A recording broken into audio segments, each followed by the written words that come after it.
সময়ের প্রয়োজনে জহির রায়হান। কিছুদিন আগে সংবাদ সংগ্রহের জন্য মুক্তিযোদ্ধাদের একটি অগ্রবর্তী ঘাঁটিতে গিয়েছিলাম। ক্যাম্প কমান্ডার ভীষণ ব্যস্ত ছিলেন।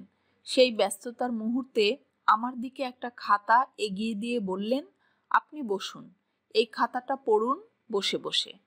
আমি কয়েকটা কাজ সেরে নিই, এরপর আপনার সঙ্গে আলাপ করব। খাতাটা হাত বাড়িয়ে নিলাম। লাল মলাটে বাঁধানো একটা খাতা, ধুলো, কালি আর তেলের কালচে দাগে ময়লা হয়ে গেছে এখানে ওখানে। খাতাটা খুললাম। মেয়েলি ধরনের গোটা গোটা হাতের লেখা, মাঝে মধ্যে একটু এলোমেলো। আমি পড়তে শুরু করলাম।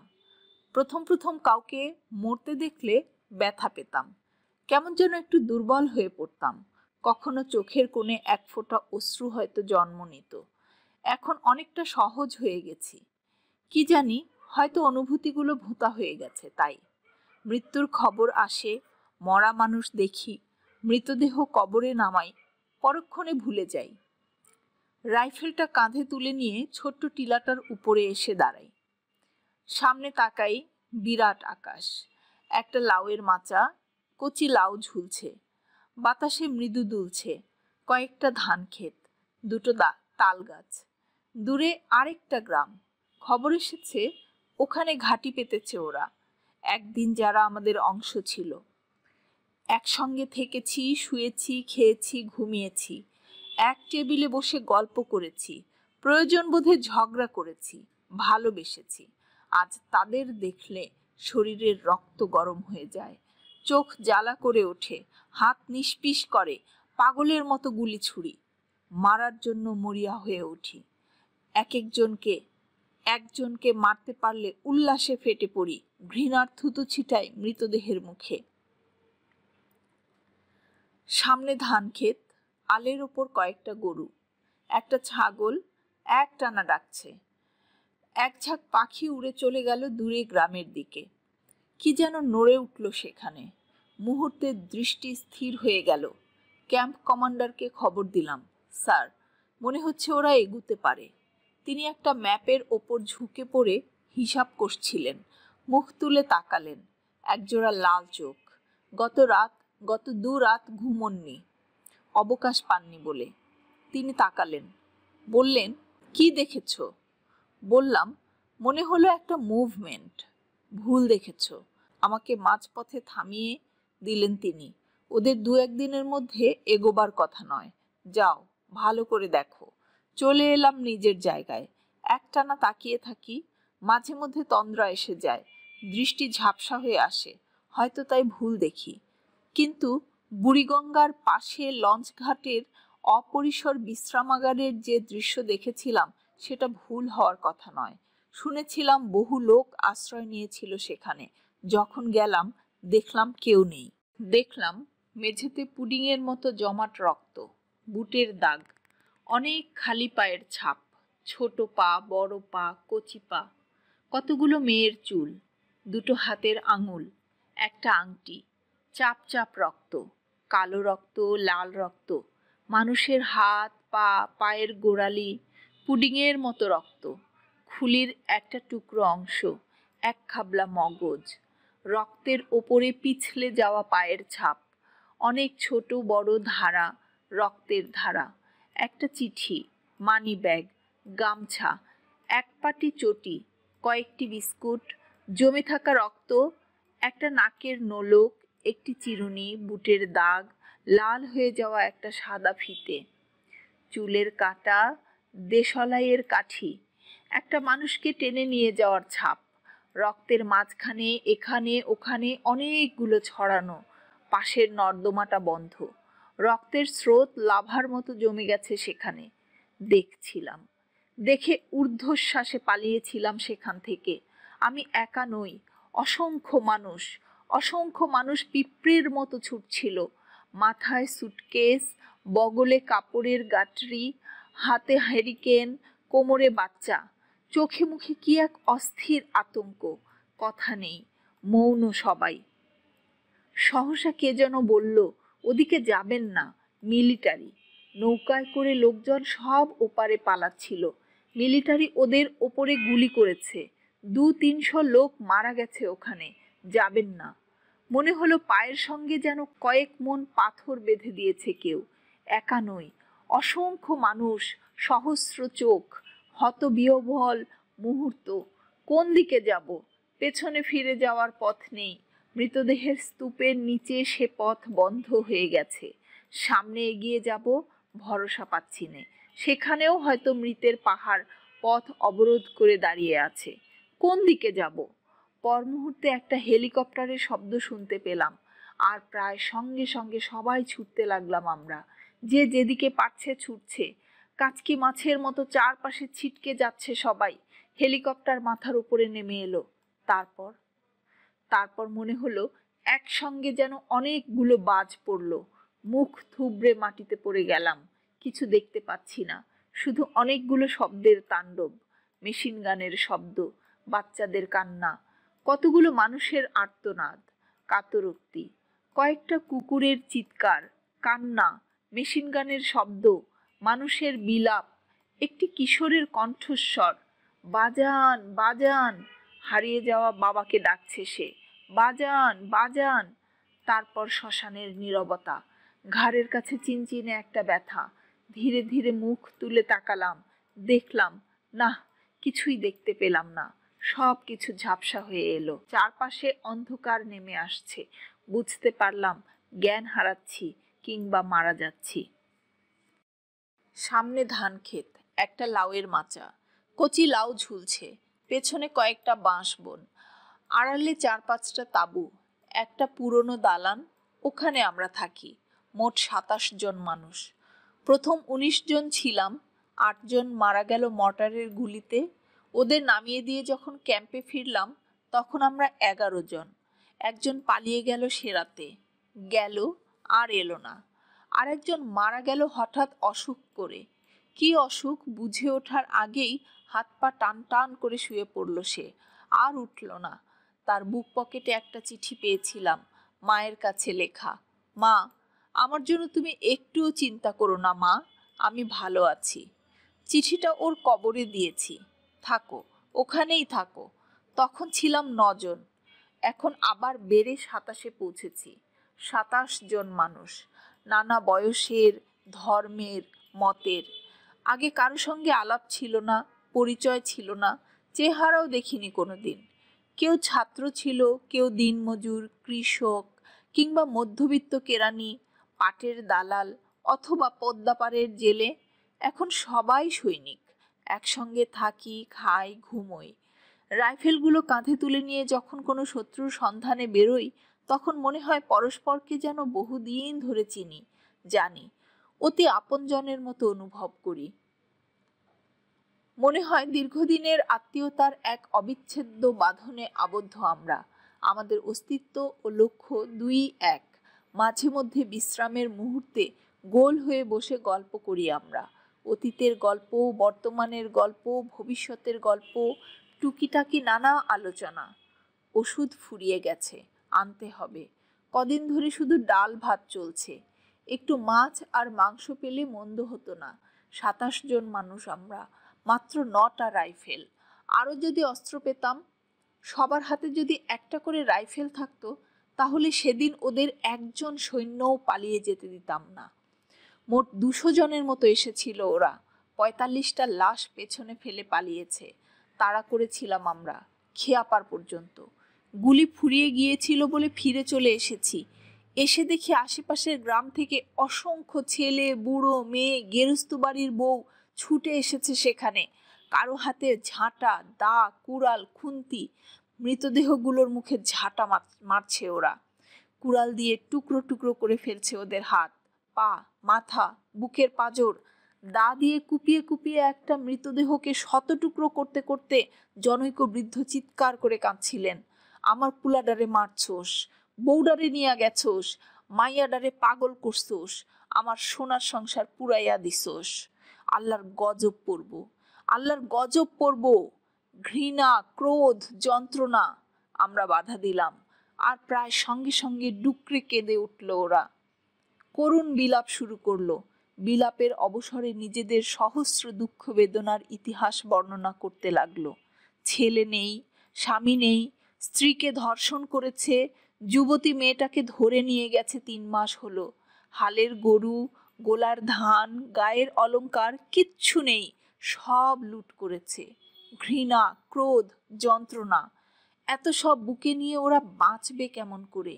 একটা বিস্ফোরণে যদি সব কিছু ভেঙে চুরমার হয়ে যেত, তাহলে হয়তো বেঁচে থাকার চেষ্টা করতে পারতো ওরা। ওরা একা নয়, অনেকগুলো মানুষ, 7.5 কোটি। 1 কোটি লোক ঘর বাড়ি মাটি ছেড়ে পালিয়েছে। 3 কোটি লোক সারাক্ষণ পালাচ্ছে এক গ্রাম থেকে অন্য গ্রামে। ভয়, ত্রাস, আতঙ্ক। জ্ঞান ফিরে এলে আমিও পালিয়েছিলাম, পোড়ামাটির ঘ্রাণ নিতে নিতে, অনেক মৃতদেহ ডিঙিয়ে, কালো ধোঁয়ার কুণ্ডুলি ভেদ করে। একটা গয়নার নৌকায় আশ্রয় নিয়েছিলাম। ছেলে, বুড়ো, মেয়ে, বাচ্চাতে গিজগিজ করছিল সেটা। 2 পাশের গ্রামগুলোতে আগুন জ্বলছে। কিছুক্ষণ আগে কয়েকটা প্লেন এসে একটানা বোমা বর্ষণ করেছে সেখানে। কাছেই একটা মফস্বল শহর, এখনো পুড়ছে। কালো জমাট ধোঁয়া কুণ্ডুলি পাকিয়ে পাকিয়ে উঠছে আকাশের দিকে। একটা মানুষ নেই, কুকুর নেই, জন্তু জানোয়ার নেই, শূন্য বাড়িগুলো প্রেতপুরীর মতো দাঁড়িয়ে। সহসা অনেকগুলো মেয়ের কণ্ঠস্বর শোনা গেল। তাকিয়ে দেখলাম দূরে নদীর পাড়ে একসঙ্গে জড়ো হয়ে দাঁড়িয়ে কতগুলো মেয়ে চিৎকার করে নৌকাটাকে পাড়ে নিয়ে যাওয়ার জন্য ডাকছে। ওরা আশ্রয় পেতে চায় নৌকাতে। না না, খবরদার, নৌকা ভেড়াবে না। জনৈক বৃদ্ধা ওদের দিকে তাকিয়ে খেঁকিয়ে উঠল। কেন, কি হয়েছে? কি আর হবে, বাজে মেয়ে, বাজারের মেয়ে। বাজারের মেয়ে মানে? মানে আবার কি সাহেব? বেশ্যা। বেশ্যা চেনেন না? ঘৃণায় চোখ মুখ কুঁচকে এলো তার একার নয়, অনেকের। অনেকেই মুখ বার করে তীরে দাঁড়িয়ে থাকা বেশ্যাগুলোকে দেখলো। না না, নৌকা থামাবার দরকার নেই, আপদগুলো মরুক, মরলেই ভালো। নৌকা থামাও। সহসা ভিড়ের ভেতর থেকে একটা ছেলে চিৎকার করে উঠল। মুখ ভরা খোঁচা খোঁচা দাড়ি, রক্ত জবার মতো লাল চোখ। শিগগির নৌকাতে তুলে নাও ওদের, কঠিন কণ্ঠে আদেশ করলো সে। উত্তরে বুড়োটা বিরক্তি প্রকাশ করলো। না, নৌকা থামবে না। সঙ্গে সঙ্গে সামনে লাফিয়ে এসে বুড়োটার গলা চেপে ধরলো ছেলেটা। কুত্তার বাচ্চা, তোমাকে এক্ষুনি তুলে ওই নদীর জলে ফেলে দেব আমি। কোন শালা শুয়োরের বাচ্চা আছে এখানে বাধা দেয় আমাকে? নৌকা ভেড়াও মাঝি, ওদের তুলে নাও। কয়েকটা নীরব মুহূর্ত। নৌকা ভিড়ল।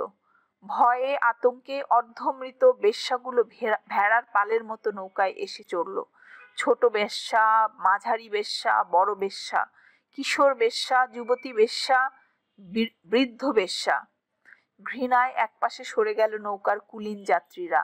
বেশ্যারা কোনো কথা বলল না, এক কোণে গাদাগাদি করে বসলো। অনেকগুলো মুখ। একটা মুখ আমার মায়ের মতো দেখতে। মা এখন কি করছে? মায়ের কথা মনে পড়তে বুকটা ব্যথা করে উঠল। ছোট ভাই, বোন ইতুদি, ওরা কেমন আছে? বেঁচে আছে না মরে গেছে জানি না, হয়তো বহুদিন জানবো না। তবু একটা কথা বারবার মনের মধ্যে উকি দেয় আমার। আবার কি ওদের সঙ্গে নাস্তার টেবিলে বসতে পারবো আমি? আবার কি রোজ সকালে মা আমার বদ্ধ দুয়ারে এসে কড়া নেড়ে ডাকবে, কি রে এখনো ঘুমাচ্ছিস? অনেক বেলা হয়ে গেল যে, ওঠ, চা খাবি না? কিংবা দল বেঁধে সবাই বাড়ির ছাদের ওপর ক্যারাম খেলা, পারবো কি আবার? অথবা মাকে সাক্ষী রেখে সবাই মিলে বাবার পকেট মারা, হয়তো, জানি না। জানতে গেলে ভাবনা হয়, ভাবনাটাই একটা যন্ত্রণা। অথচ ভাবতে আমি এককালে ভীষণ ভালোবাসতাম, বিশেষ করে জয়াকে নিয়ে। চিনু ভাবির জয়া। কত ভাবে ভেবেছি ওকে, কখনো সমুদ্রের উত্তাল পটভূমিতে, কখনো ঢেউ জাগানো মিছিলের মাঝখানে, কখনো ছোট্ট একটি ঘরের একান্তে, দিনে রাতে, অন্ধকারের নিবিড়তায়, কিংবা কোনো দুপুরে কোনো রেস্তোরাঁর কোণের টেবিলে নিরিবিলি নির্জনে 2 কাপ চা সামনে রেখে অনেকক্ষণ ধরে কোনো কথা না বলে বসে থাকার মুহূর্তে। ভাবতে ভালো লাগতো। ইছামতি, করতোয়া, ময়ূরাক্ষী বলে যে নদীর নাম, তার জলে দুজনে সাঁতার কেটে ঢেউয়ের সঙ্গে কানামাছি খেলতে। জয়া কোনোদিন সমুদ্র দেখেনি, সমুদ্র দেখার বড় ইচ্ছে ছিল তার। একদিন হাসতে হাসতে বলল, জানো, সমুদ্র দেখে এলাম। কখন, কোথায়? অবাক হয়েছিলাম আমি। কেন, এই শহরে? কপালে জমে ওঠা বিন্দু বিন্দু ঘামগুলো আঁচল দিয়ে মুছে দিয়ে বলেছিল জয়া, শহরের অলিতে গলিতে এত সমুদ্রের ছড়াছড়ি জীবনে দেখেছো কখনো? জনতার সমুদ্র, সমুদ্রের চেয়েও গভীর, সাগরের চেয়েও উত্তাল, গতিময়। মনে হচ্ছিল সামনে শত বাঁধার পাহাড় আসুক না কেন, সবকিছু ভাসিয়ে নিয়ে যাবে। কোটি কোটি মুখ, পাথরে খোদাই করা চেহারা, মুষ্টিবদ্ধ হাত সীমানা ছাড়িয়ে, লক্ষ কোটি বজ্রের শব্দ কিংবা ঢেউয়ের ধ্বনি সে মিছিলের গর্জনের কাছে অর্থহীন। আগে তো দেখিনি কোনোদিন। 52 ফেব্রুয়ারিতে, 54-তে, 62, 66 কিংবা 69-এ অনেক দেখেছি, কিন্তু এত প্রাণের জোয়ার কখনো দেখিনি, এত মৃত্যুও দেখিনি আগে। সামনে তাকাই, বিরাট আকাশ, কয়েকটা লাউয়ের মাচা, কচি লাউ ঝুলছে, কয়েকটা ধান ক্ষেত, দুটো তাল গাছ, দূরে আর একটা গ্রাম। প্রতিদিন দেখি, জয়াকেও এত নিবিড় করে দেখিনি কোনো দিন। পেছনে কয়েকটা বাঁশবন, আড়ালে 4-5টা তাঁবু, একটা পুরনো দালান।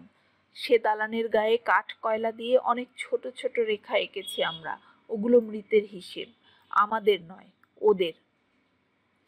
যখনই কোনো শত্রুকে বধ করেছি তখনই একটা নতুন রেখা টেনে দিয়েছি দেয়ালে, হিসেব রাখতে সুবিধা হয় তাই। প্রায় দেখি, গুনি, 372, 73, 74। পুরো দেয়ালটা কবে ভরে যাবে সে প্রতীক্ষায় আছি। আমাদের যারা মরেছে তাদের হিসাবও রাখি, কিন্তু সেটা মনে মনে, মনের মধ্যে অনেকগুলো দাগ, সেটাও মাঝে মধ্যে গুনি। একদিন, বেশ কিছুদিন আগে, সেক্টর কমান্ডার এসেছিলেন আমাদের ক্যাম্পে দেখতে। সারিবদ্ধভাবে দাঁড়িয়েছিলাম আমরা, অভিবাদন করেছিলাম তাকে। তিনি আমাদের একটি প্রশ্ন করেছিলেন, প্রায় এক ধরনের উত্তর দিয়েছিলাম আমরা। বলেছিলাম, দেশের জন্য, মাতৃভূমির জন্য যুদ্ধ করছি দেশকে মুক্ত করবার জন্য, বাংলাদেশ না। পরে মনে হয়েছিল উত্তরটা বোধহয় ঠিক হয়নি। নিজেরা অনেকক্ষণ আলাপ করেছি, উত্তরটা কি ঠিক হলো? দেশ তো হলো ভূগোলের ব্যাপার, 1000 বছরে যার 1000বার সীমারেখা পাল্টেছে, ভবিষ্যতেও পাল্টাবে। তাহলে কিসের জন্য লড়ছি আমরা? বন্ধুরা নানা জনের নানা রকম উক্তি করেছিল। কেউ বলেছিল আমরা প্রতিশোধ নেওয়ার জন্য লড়ছি, ওরা আমাদের মা বোনদের কুকুর বেড়ালের মতো মেরেছে তার প্রতিশোধ নিতে চাই।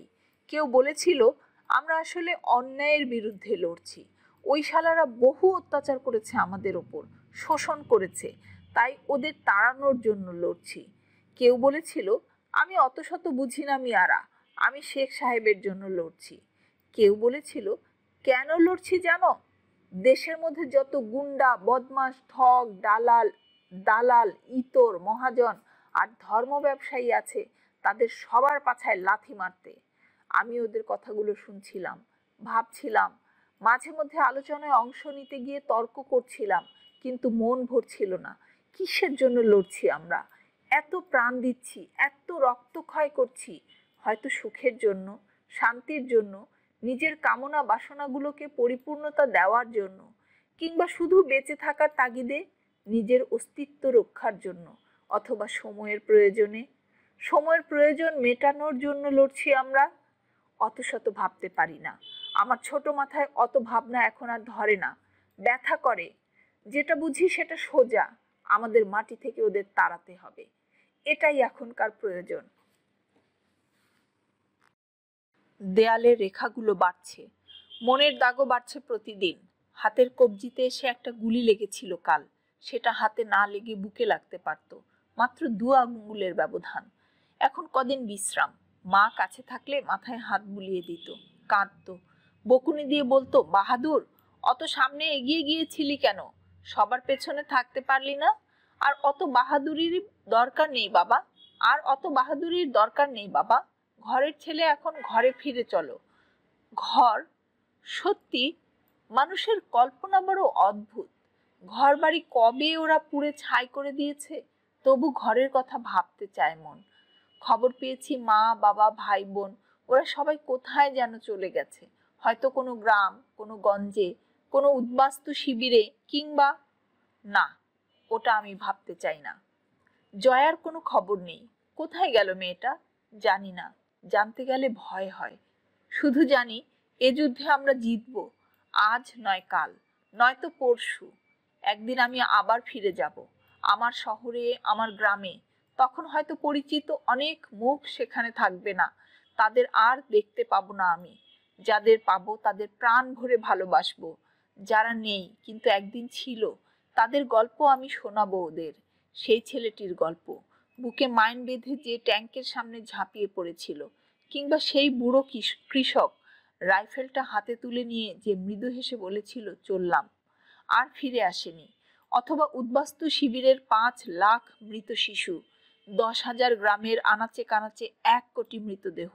না, 1 কোটি নয়, হয়তো হিসাবের অঙ্ক তখন 3 কোটিতে গিয়ে পৌঁছেছে। 1001 রাত কেটে যাবে হয়তো, আমার গল্প তবু ফুরাবে না। সামনে ধান ক্ষেত, বিরাট আকাশ, একটা লাউয়ের মাচা, কচি লাউ ঝুলছে, 2টো তাল গাছ। দূরে আরেকটা গ্রাম, গ্রামের নাম রোহনপুর। ওখানে এসে ঘাঁটি পেতেছে ওরা, একদিন যারা আমাদের অংশ ছিল। ডায়েরিতে আর কিছু লেখা নেই। খাতাটা ক্যাম্প কমান্ডারের দিকে এগিয়ে দিয়ে প্রশ্ন করলাম, কার লেখা? আপনার? না, আমাদের সঙ্গের একজন মুক্তিযোদ্ধার। তার সঙ্গে একটু আলাপ করতে পারি কি? আবার প্রশ্ন করলাম। উত্তর দিতে গিয়ে মুহূর্ত কয়েক আমার দিকে তাকিয়ে রইলেন তিনি। তারপর বললেন, দিন কয়েক আগে একটা অপারেশনে গিয়ে ওদের হাতে ধরা পড়েছে সে। তারপরে খবর ঠিক বলতে পারছি না, হয়তো মেরে ফেলেছে, বেঁচেও থাকতে পারে। চোখজোড়া অজান্তে আবার খাতাটার ওপর নেমে এলো। অনেকক্ষণ উল্টে পাল্টে দেখলাম সেটা। তারপর মুখটা ঘুরিয়ে নিলাম বাইরের দিকে। বিরাট আকাশ, একটা লাউয়ের মাচা, কচি লাউ ঝুলছে, কয়েকটা ধান ক্ষেত, 2টো তাল গাছ, দূরে আরেকটা গ্রাম, সেখানে আগুন জ্বলছে।